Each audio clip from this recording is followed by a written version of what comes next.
오늘날 우리에게 가장 절실한 단어가 뭘까?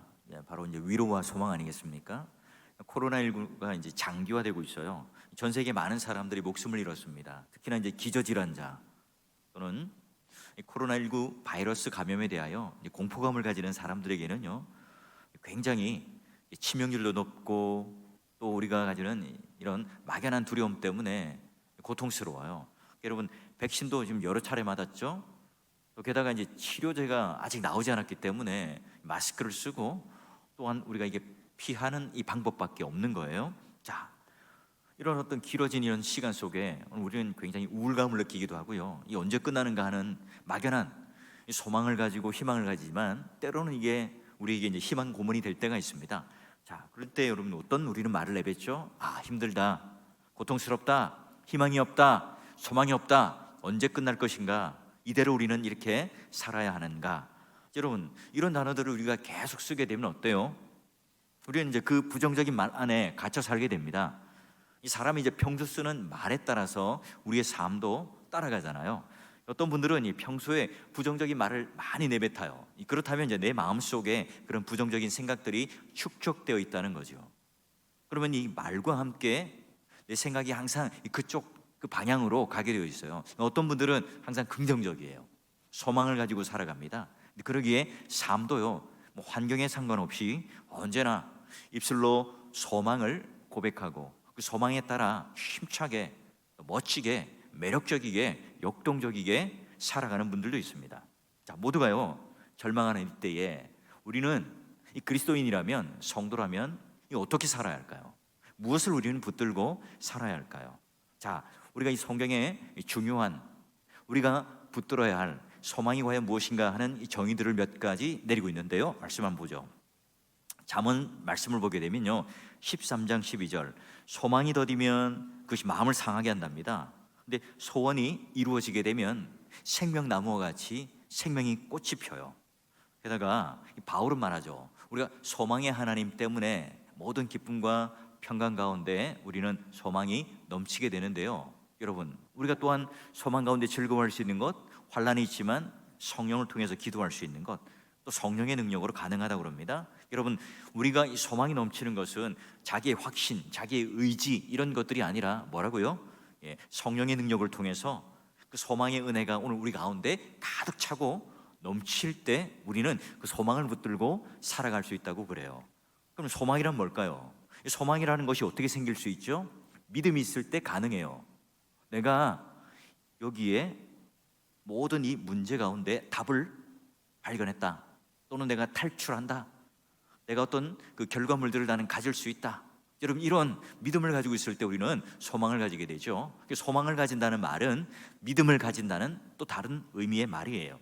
우리는 어떻게 믿음을 가지죠? 그래요, 성령 하나님께서 은혜를 주셔서 우리 가운데 확신이 있게 하시고 그 하나님의 능력을 따라서 우리는 그런 소망의 하나님의 은혜를 통해서 믿음을 가지게 되고, 그 믿음을 가지기 때문에 우리는 소망을 붙들고 살아가는 인생이 됩니다. 그러니 여러분, 소망이 있다는 말은 믿음이 있다는 말이고, 우리가 믿음을 가졌다는 말은요, 결국 무엇을 가지고 있다는 거예요? 소망이 있다는 말이에요. 그래서 나는 믿음이 많아요, 저는 믿음이 셉니다, 저는 믿음이 흔들리지 않습니다, 말론 그렇게 해요. 그런데 내 안에 소망이 없어요. 미래를 붙들고 살아가는 내 마음에 기쁨이 없어요. 그렇다면 여러분, 믿음이 있는 게 맞습니까? 아니죠. 여러분, 우리가 살아가는 이 삶은요, 이 굉장히 모호한 기준 가운데 살아갑니다. 자, 여러분, 제가 어려서요 불렀던 동요가 있습니다. 우리의 소원은 통일, 꿈에도 소원은 통일. 그 노래를 계속 불렀거든요. 그래서 여러분, 뭐 북한과 함께 무슨 문화적인 교류를 한다든지 아니면 이렇게 무슨 엔딩, 끝나는 어떤 곡들은 항상 이런 그런 우리의 소원은 통일이라는 곡을 불렀어요. 그래서 여러분, 누군가 물어보면 우리의 소원은 무엇입니까? 그러면 나도 모르게 통일이라고 말을 했죠. 그리고 우리 연로하신 분들이나 북에 이산 가족을 두고 오신 분들은 어때요? 그나마 오늘 우리 마음 가운데 마지막 소원은 통일이라고 말을 합니다. 그 고향 땅 한번 가서 고향 땅에서 어릴 적 먹었던 음식도 먹고 또 그 마을의 정취를 느끼는 것이 마지막 소원이에요. 근데 여러분, 요즘에 그 MZ 세대라고 불리는 20, 30대 청년들에게, 우리 청년들도 있지만, 우리의 소원은 통일이라고 말하면 동의를 할까요? 동의하지 않습니다. 왜 그럴까요? 이미 여러분, 이 전쟁의 그런 경험들이 너무나 먼 세대 속에 있습니다. 지금 우리가 먹고 살기도 힘들어요. 내가 지금 취직하기도 힘들고요, 시집 장가가기도 힘듭니다. 결혼하기 힘든 세상에 살아가요. 그런데 북한과 함께 통일이 된다면 그 많은 빚, 그 부채를 누가 끌어안아야 된다고 생각해요? 우리가 끌어안아야 된다고 생각해요. 지금 이대로가 좋다고 생각하죠. 아니, 지금도 힘든데 무슨 통일이 된단 말입니까? 그들은 통일을 그렇게 원하지 않습니다. 물론 통일이 되면 기차를 타고 비행기를 안 타고 대륙을 통과해서 세계 일주를, 세계 여행을 한다는 젊은이, 그런 정도가 통일에 대하여 긍정적인 생각을 해요. 대개가 부정적인 생각을 가지고 있죠. 여러분, 이게 우리와 생각이 다르다고 그들을 폄훼할 수 있을까요?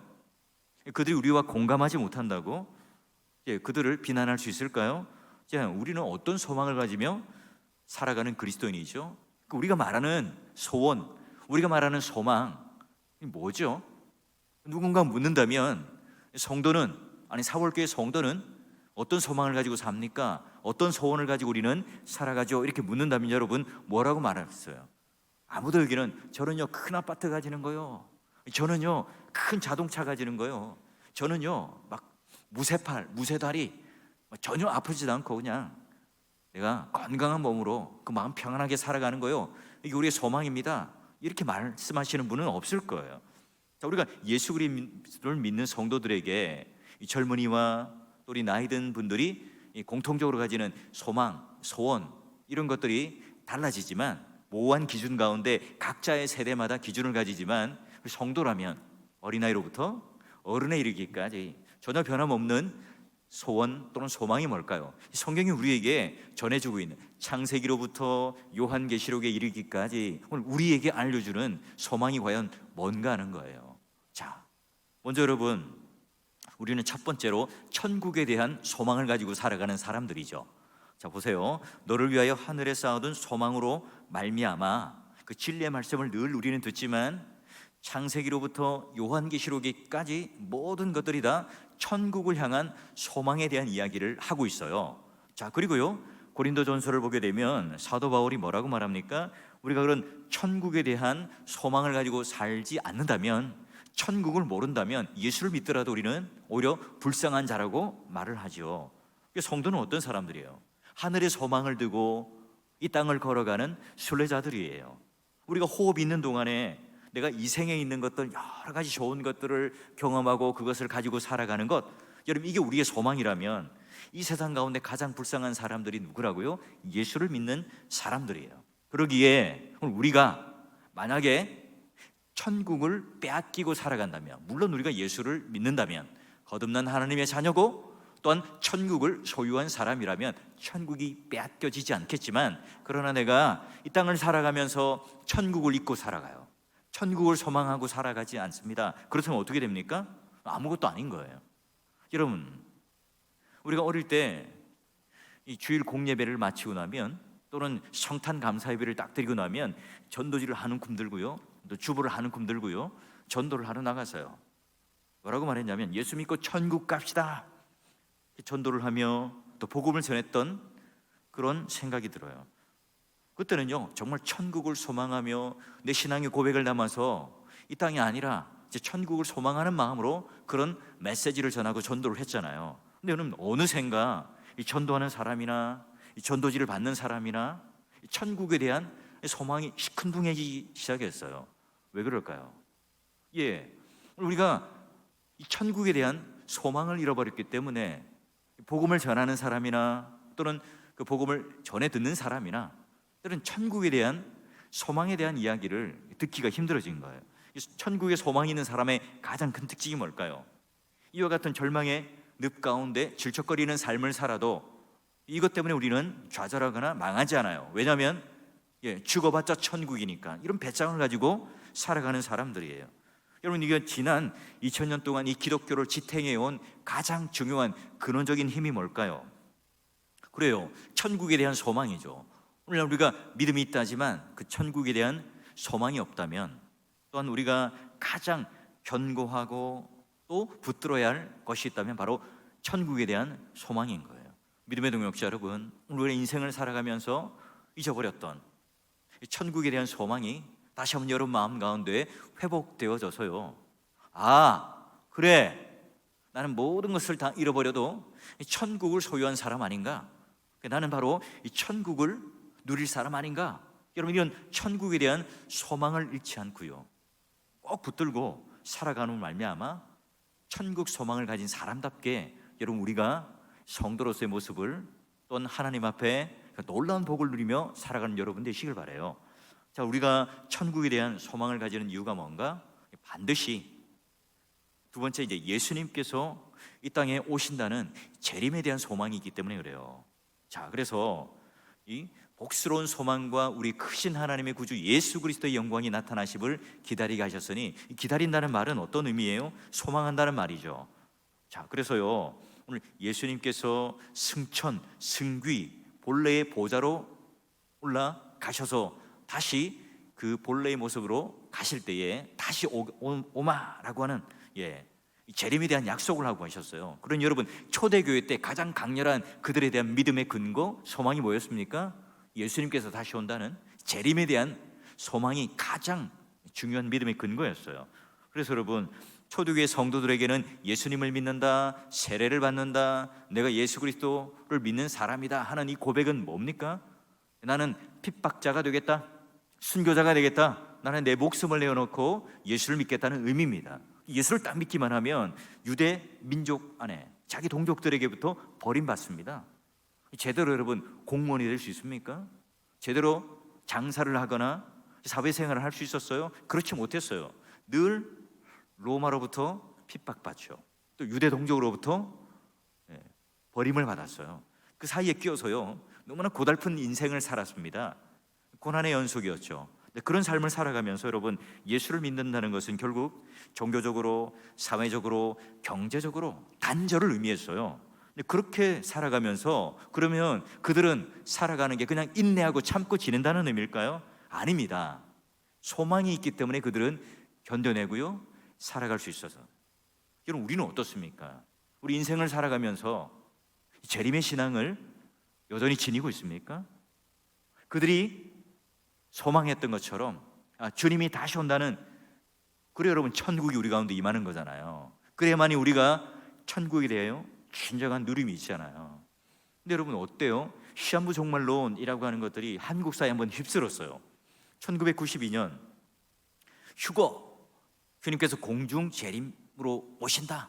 모두가 흰옷을 입고 전 재산을 팔아서 다미 선교회라고 여러분 들어보셨잖아요. 다 재산을 팔고 들어갔어요. 여러분, 그게 TV에 생중계가 될 정도로 큰 사회적인 파장이 있었고 이슈가 있었죠. 저도 그때 대학교 1학년이라서요, 우리 이제 선교단체에서 함께 그 TV를 지켜보고 있었는데요, 뭐 아무 일이 일어나지 않았죠. 그 뒤로부터 여러분, 이 재림에 대하여 기독교가 얼마나 같은 그런 기독교인 줄 알고 사람들이 손가락질했어요. 그 뒤로부터 우리가 그 재림에 대한 이야기가 말하기가 꺼려졌어요. 위축되었죠. 그래 여러분, 그 뒤로부터 여러분 설교 시간에 점차 재림에 대한 이야기나 또는 설교가 줄어들기 시작합니다. 그러니 재림에 대한 경고나 기쁨도 없고 재림에 대한 소망이 점점 우리는 줄어들어요. 자꾸 이제 기독교가 뭘로 변합니까? 이 땅에서의 복, 이 땅에서 잘 되는 것, 이 땅에서 성공하는 것, 자꾸 이제 이런 식의 기독교가, 이 복이라고 하는 것이 바뀌어 버리는 거예요. 제가 이제 어릴 때 뭐 교회를 가거나 또는 산기도를 가거나 하면 불렀던 찬양이 뭐냐면, 찬송가가 뭐냐면 손양호 목사님의 주님 고대가라는 게 있었어요. 낮에나 밤에나 눈물 머금고 내 주님 오시기만 기다립니다. 혹시 이제 이 노래를 아시는 분들은 연식이 좀 되신 분들이죠. 나이가 좀 있으신 분들이에요. 우리 청년들 아시나요? 잘 모르죠. BTS 노래는 알아도 이 찬양은 잘 모릅니다. 이게 뭐 예배 때마다 불렀거든요. 산기도 가거나 뭐 기도원에 올라가면 이 찬양이 그냥 단골 메뉴였어요. 그래서 뭐 이걸 안 부르고 싶어도 부르니까 따라 부를 수밖에 없었어요. 예. 그러니 여러분, 뭐 딱 설교 끝나고 축도 딱 끝나면 이제 목사님이 이제 이런 광고를 합니다. 여러분, 환난과 재림을 위해서 하루 30분씩 기도하십시오. 제 어릴 때 그 기억의 그 멘트가 아직도 머릿속에 남아 있어요. 여러분, 오늘 우리가 초대교회 성도들처럼 내가 육신의 죽음을 맞이하든지 아니면 주님의 재림을 기다리노라. 여러분, 그 초대교회 때 성도들끼리 인사가 뭔지 아세요? 마라나타였잖아요. 마라나타. 주님 어서 오십시오. 그럼 이 사람들이 듣기에는 무시무시한 인사 아닙니까? 근데 그만큼 그들은 뭐예요?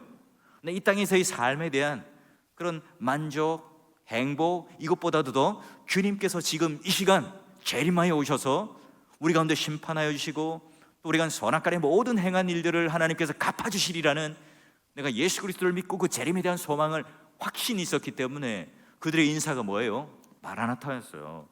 여러분, 그럼 우리는 어떻습니까?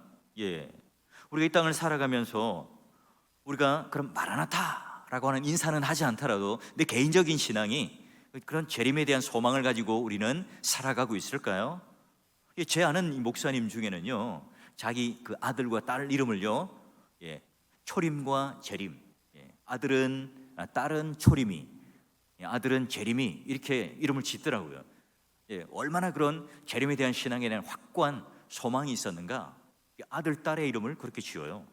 여러분, 우리가 미래를 준비하는 것은 지혜로운 일입니다. 여러분, 보험도 드시고 저축도 하시고 또 부동산에 투자도 하시고 주식에 투자도 하십시오. 그러나 여러분, 그것에 우리가 몰두한다면, 그것이 오늘 우리에게 있어서의 어떤 바알이 되고 만몬이 된다면 그건 불신앙이 되겠죠. 이 시대를 살아가면서 내 안에서 자꾸 생산되어지는 그 세상의 그 욕망의 공장을 부수고 내 안에서 자꾸 밀려오는 그런 내 욕심, 욕망을 끊어내고 이 바알과 암몬에게 내가 무릎을 꿇지 않고 자유롭게 살아갈 수 있는 그 방법이 뭘까요? 그래요, 바로 우리가 이 천국이라는 소망, 그리고 주님께서 곧 재림하신다는 그 임박한 그 재림, 건강한 이 재림, 종말에 대한 그런 소망이 있다면요, 우리는 어떻게 살아갈까요? 막연한 이 불안감 가운데 살아가는 것이 아니라 더 나은 것을 발견했어요.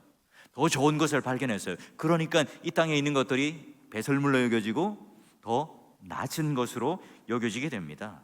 마치 여러분, 밭에서 괭이질을 하다가 호미질을 하다가 쨍그랑 보화를 발견했어요.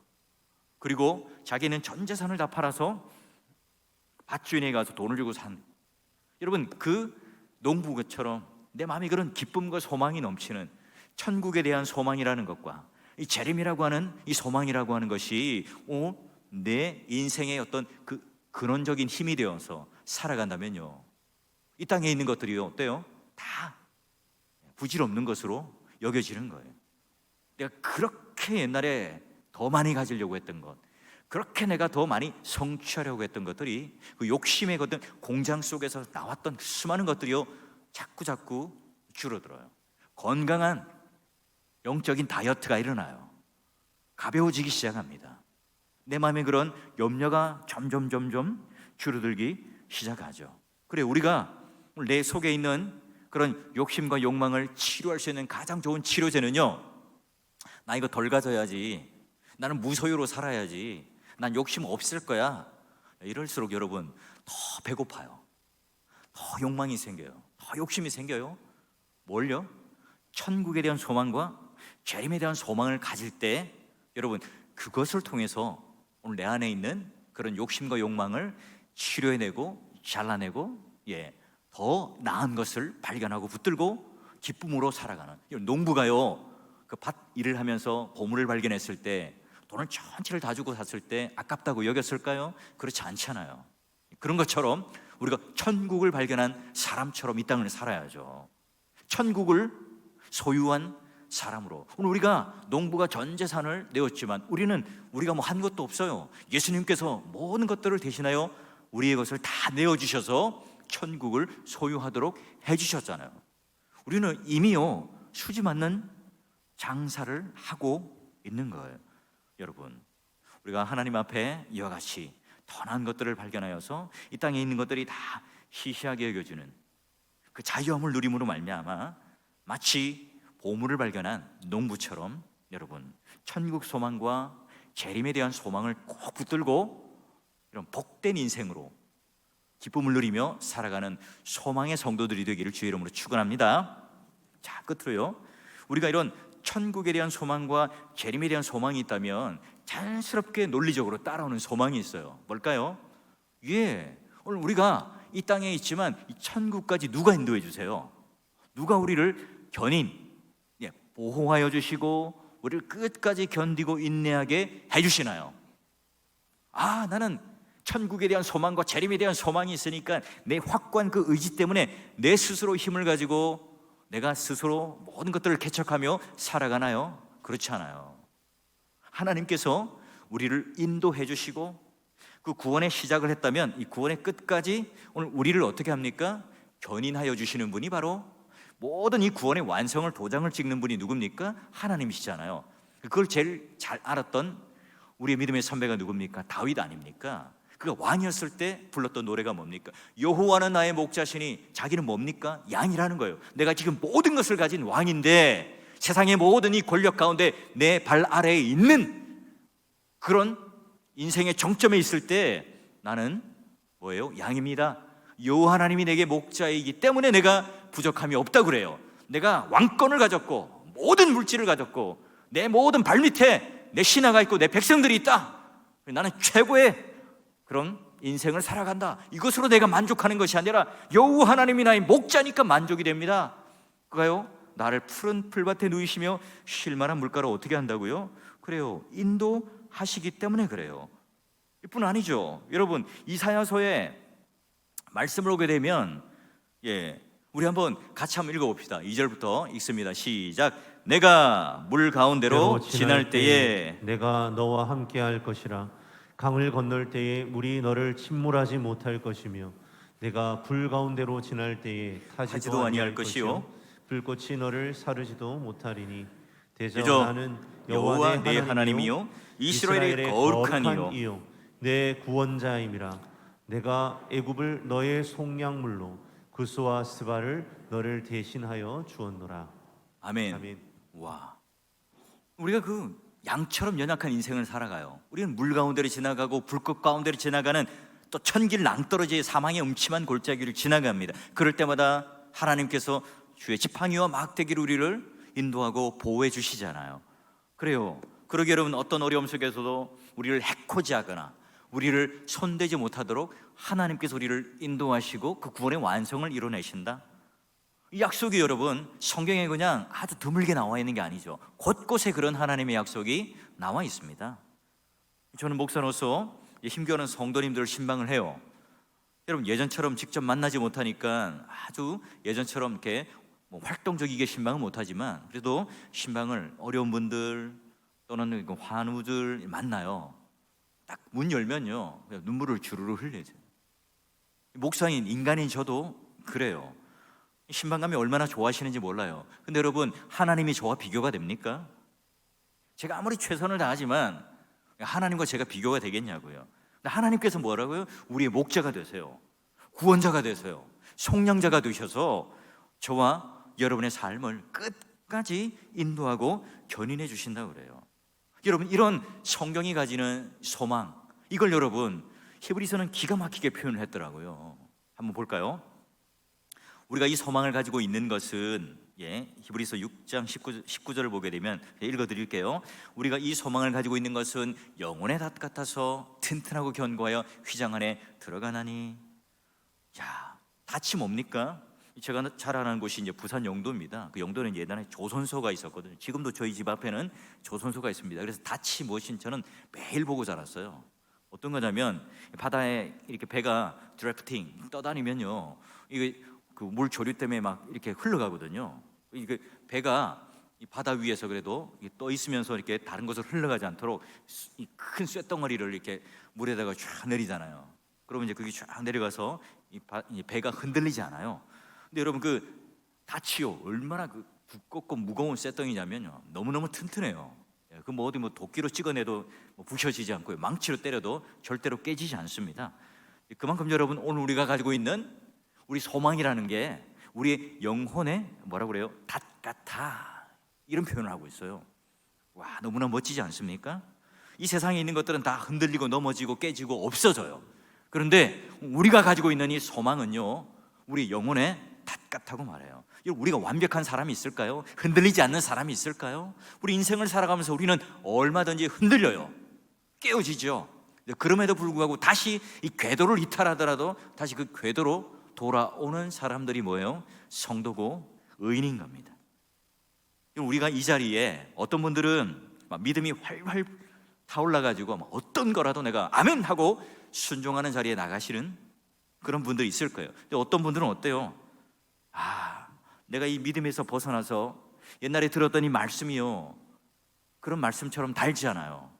믿음이 자꾸 이제 식어져 가요. 그 과거에 뜨거웠던 그런 순간들이 먼 아득한 그 과거의 기억처럼 느껴져요. 그럴 때 어때요? 이 교회를 바라봐도 부정적인 것만 들어와요. 주변의 성도들을 봐도요, 아무도 막 내 마음에 드는 사람이 없어요. 자꾸 짜증이 나죠. 웃음이 사라져요. 조금만 일해도 힘들어요. 아마 이 목사님이 지금 나를 표적 삼아 이야기하나? 아니에요.